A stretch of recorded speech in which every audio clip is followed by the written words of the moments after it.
E atenção, seguem internadas as 4 mulheres que sofreram queimaduras graves após aquela explosão em um prédio. O prédio é um prédio chique, um prédio grandão, em construção, no final da rua Camilo Castelo Branco, perto ali da Prochê. E essas mulheres estavam fazendo a limpeza no final da obra, fazendo aquela limpeza na piscina, tirando aquela, sabe, que sempre fica ali, cai um respingo de tinta, cai um pouquinho de massa, cai não sei o quê, e a pessoa tem que ir lá limpar isso, né? E elas, poeira, então estavam fazendo a limpeza dessa piscina, evidentemente que a piscina vazia, de repente, uma explosão aconteceu no local. Que jeito que foi? Por que foi? É isso que a polícia ainda está investigando, que a polícia ainda tenta saber. Diz que tinha uma lata de thinner lá no local que pode ter lançado gases e que esses gases é que podem ter provocado a tal explosão. Veja, ainda está tudo no campo da especulação. Por quê? Porque a polícia não conseguiu ouvir nenhuma das mulheres. Me parece que agora uma delas pode ser que tenha condições de falar. Pode ser que...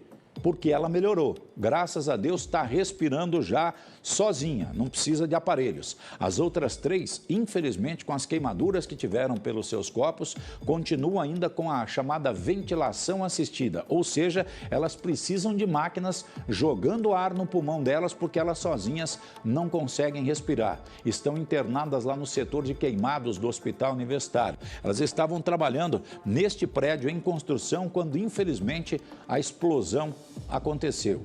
E o resultado disso, as 4 internadas no HU. O edifício, já em fase final de acabamento, é de alto padrão e fica numa área nobre da Zona Sul de Londrina. A explosão foi num ambiente fechado, onde vai funcionar a piscina coberta do condomínio. As ambulâncias chegaram em poucos minutos. SEAT e SAMU foram acionados para atender as vítimas. 4 funcionárias de uma empresa terceirizada faziam a limpeza do local quando houve o acidente. Elas teriam deixado uma lata de thinner aberta, o que pode ter contribuído para a explosão. Exige uma perícia ainda para isso, mas provavelmente foi causado pelo thinner, que é um produto inflamável, e ele por si só, quando aberto a lata dentro do ambiente, ele começa a exalar gases inflamáveis. Muito provavelmente a equipe de limpeza deixou a lata de thinner aberta, extravasando um gás inflamável pelo ambiente. Como o local era coberto, então não houve o fluxo desse gás saindo do ambiente, acabando acumulando em todo o local.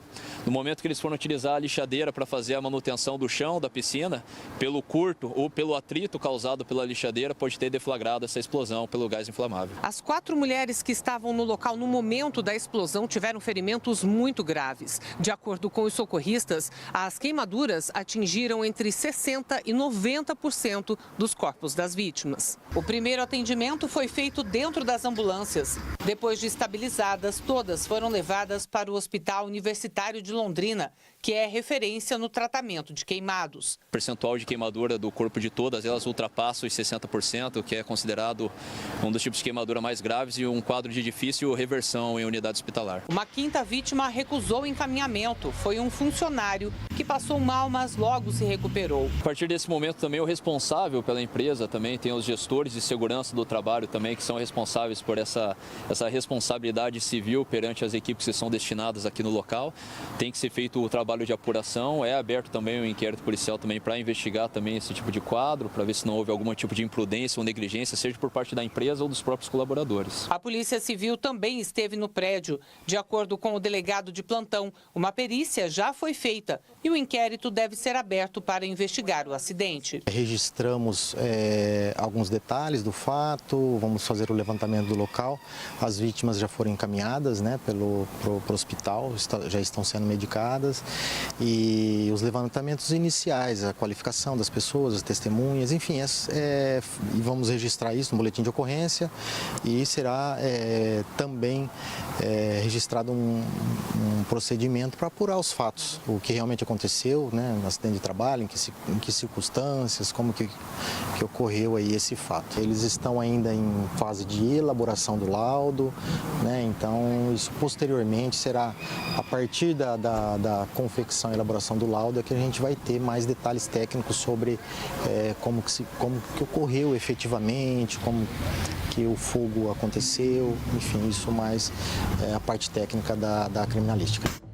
E aí você vê o trabalho feito, né, amigo? O trabalho feito pelo pessoal, pelas equipes de socorro, né? Que chegam, que tem que colocar aquela manta térmica. A gente às vezes pode até pensar assim, né? As pessoas que são leigas podem pensar assim, bom, mas estão botando aquele troço, sabe aquele... Parece assim, aquele papel laminado que você assa a carne? Parece aquilo. É uma manta térmica que chama. Ela serve exatamente para que não haja a perda de caloria do corpo da pessoa, porque quando você tem uma ferida por queimadura, o contato com o meio ambiente faz com que o teu corpo vá se esfriando. Então, para manter essa temperatura, tem que fazer o literal isolamento térmico. É por isso que essa manta térmica é colocada em cima da pessoa. Não gruda na ferida, nada disso não, tá? É um material específico para esse tipo de trabalho, né? E aí você vê que tiveram que usar ventilação assistida, tiveram que usar um ambu, o ambu é aquele... Não sei se você já viu em algumas ocorrências, tem uma coisa de plástico assim, ó, que eles ficam apertando aquilo para poder jogar ar no pulmão da pessoa, né? Geralmente eles colocam aquele cano na boca da pessoa assim, para fazer a intubação, e colocam um cano que vai direto lá no pulmão da pessoa. Aí fazem com que haja essa chamada ventilação assistida. Infelizmente o local onde elas estavam era um local fechado. Pela explicação do Tenente Amaral aqui, o que se pode preliminarmente acontecer. Veja bem, não é assim, o Camargo falou, foi isso que aconteceu. Não. Preliminarmente, pelo que o tenente nos fala ali, o que pode ter acontecido é que a lata de thinner usada para poder fazer esse trabalho de retirada desse material, a gente sabe, quem já tocou obra, né? Quem já construiu uma casa, quem já construiu alguma coisa, sabe que aquela massa que cai ali no chão, que cai às vezes no piso, ela fica incrustada ali. Você tem que usar um produto realmente forte para você tirar esse material, não é? E esse thinner, essa lata de thinner, você tem que usar o que você vai colocar ali no chão, fechar a lata de thinner e deixar de preferência em um local ventilado. E quer me parecer que a lata estaria aberta quando os bombeiros chegaram lá no local. Nós não estivemos lá, nós não entramos lá, mas pelas informações que o Tenente Amaral deu, né, amigo? Então pode ser que esse thinner, ele tenha soltado gases. É como, você já colocou fogo em alguma coisa? Eu já vi disso acontecer, viu, amigo? O cara vai acender fogo em churrasco de fogo de chão, mesmo na churrasqueira da casa dele, bota álcool, bota gasolina lá. A hora que o cara arrisca o fogo, faz... Não faz assim? Não é esse o barulho, inclusive, que faz? E dependendo do tanto que tem, o deslocamento de ar é grande. Esse bup é que faz com que haja ferimentos nas pessoas. Se tiver ainda fogo no local, pode ser que de repente o que tenha acontecido ali com a explosão, com o fogo, foi assim algo momentâneo, não tinha muita coisa guardada, acumulada ali dentro, né? Porque senão certamente a explosão seria maior, os vidros teriam se quebrado, enfim, a coisa teria sido pior se tivesse um acúmulo muito grande desse produto lá. Quando você liga uma tomada, que você coloca qualquer coisa na tomada, às vezes não dá aquele curtozinho. Quando você acende a luz, o interruptor da tua casa, o que é o interruptor? O interruptor faz isso aqui, ó, ele liga dois fios. Para você acender a luz, você tem que conectar esses dois fios, o neutro e o positivo, né? E aí quando você conecta, dá aquela faísquinha. Uma faísquinha dessas, não precisa ser fósforo, riscar, chegar lá e botar fogo, não.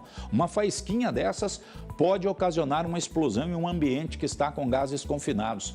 O Corpo de Bombeiros vai esperar, evidentemente, o relatório da Polícia Civil, e a importância do Dr. Hernandes ter ido ao local, o delegado de plantão, é que ele chamou a perícia para lá. Porque a perícia só vai, você lembra, na sexta-feira, quando o Dr. Luciano Bucharles estava nos dando a entrevista, ele usou um termo que eu achei assim interessante. Ele falou que a perícia só vai para casos severos, onde há morte. Então aqui não houve registro de falecimento no local. Então o que faz? Tem que o delegado pedir a perícia, ele falar, eu quero que vá fazer uma perícia lá para me embasar aqui no meu procedimento. Aí o perito vai até o local e faz os levantamentos por lá. Certamente essa área no prédio deve estar isolada, os funcionários da empresa devem ter sido orientados quanto a isso, enquanto a perícia não for realizada. Só depois é que eles vão ter condições então de fazer a liberação, né? E atenção, ó, eu vou para o Hospital Universitário. O Leonardo Pelisson está lá para nos atualizar, para nos trazer mais detalhes a respeito do estado de saúde saúde destas 4 mulheres que estavam trabalhando e que, infelizmente, sofreram essas queimaduras tão graves. Ô Pelisson, me parece que uma delas não está mais respirando por aparelhos, as outras continuam ainda com a tal ventilação assistida?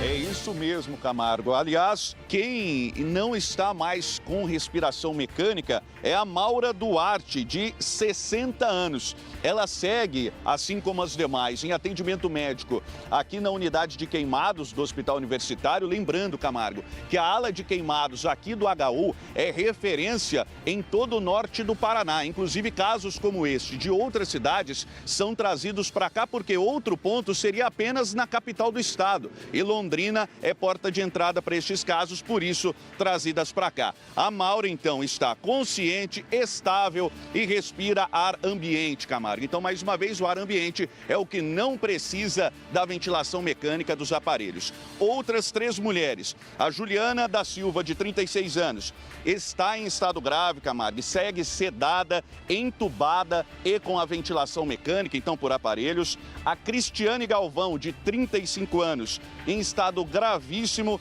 sedada e entubada e também com ventilação mecânica. E a Érica da Silva, de 19 anos, Camargo, também em estado gravíssimo, sedada, entubada e com ventilação mecânica. Quem possivelmente possa então conversar com a polícia, Camargo, é a Maura Duarte, senhora de 60 anos, que também estava trabalhando junto com as demais, mas que, graças a Deus, agora fora de perigo e respirando com tranquilidade, sem a necessidade de ajudas de aparelhos. E nós seguimos na torcida e acompanhando também este caso, desde o final de semana com as nossas equipes, para melhora também das demais envolvidas neste caso, Camargo.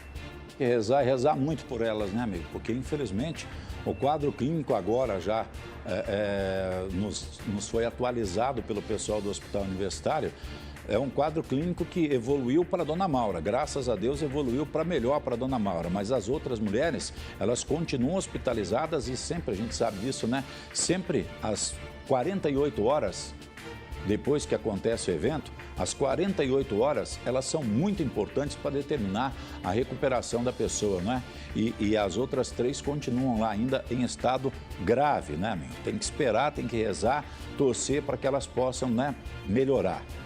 Estavam, como eu disse, trabalhando. Elas não estavam badernando, elas não estavam em festa, não. Elas estavam trabalhando quando isso aconteceu. É o chamado acidente de trabalho, que infelizmente pode ocorrer com qualquer um a qualquer momento.